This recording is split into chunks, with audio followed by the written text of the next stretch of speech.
In today's video, I'm going to teach you how to ease your team into Asana. The process of introducing a new tool like Asana to your team might seem daunting, but with the right approach, you can make this transition smooth and beneficial for everyone involved. The first thing you need to do is prepare your workspace. Begin by setting up your Asana workspace or organization. It's essential to lay a solid foundation because this will be the environment where your team collaborates. Start by creating the core projects and sections your team will need.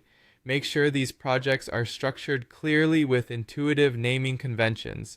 This will help team members navigate the space easily and find what they need without frustration.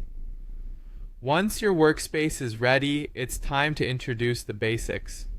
Schedule a short kickoff meeting or training session to explain what Asana is and why you've chosen this tool. Focus on conveying how Asana benefits the team by streamlining tasks, improving communication, and enhancing productivity. During this session, you should focus on essential features such as tasks, due dates, assignees, and projects. Keep it simple and straightforward, ensuring that everyone understands the basic functionalities before moving on to more complex features. Now, let's talk about starting small. When you're initially introducing Asana, it's a good idea to assign a few low-stakes tasks first. This gradual introduction helps prevent overwhelming your team with too many projects or advanced features right from the start. By starting small, your team can grow accustomed to the platform at a manageable pace, building confidence along the way.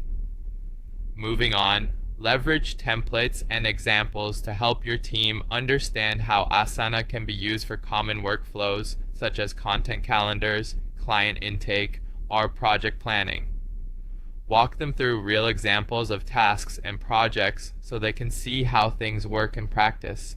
This hands-on approach helps demystify the process and demonstrates the practical application of Asana. Next, clearly assign roles and responsibilities. Ensure each team member knows their tasks and understands how accountability is tracked within Asana.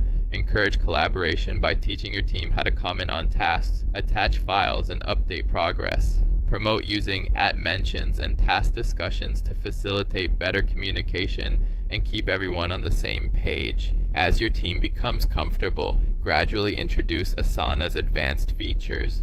Introduce custom fields, rules and automations, dashboards and reporting, and timeline or calendar views. These features can significantly enhance productivity, but remember to introduce them slowly. Don't forget to provide continuous support. Offer tips, guides, and check-ins to address questions or challenges. Monitor adoption and be flexible enough to adjust workflows to make tasks easier for your team. Celebrate early wins by recognizing completed tasks or successful project launches. Highlight how Asana has improved efficiency or collaboration, as this will motivate your team and reinforce the benefits of using this tool. Finally, review and iterate on your process. Collect feedback from your team and be open to refining workflows and updating templates. By doing so, you'll make Asana an integral part of your team's daily operations. By following these steps, your team will be well on its way to effectively using and benefiting from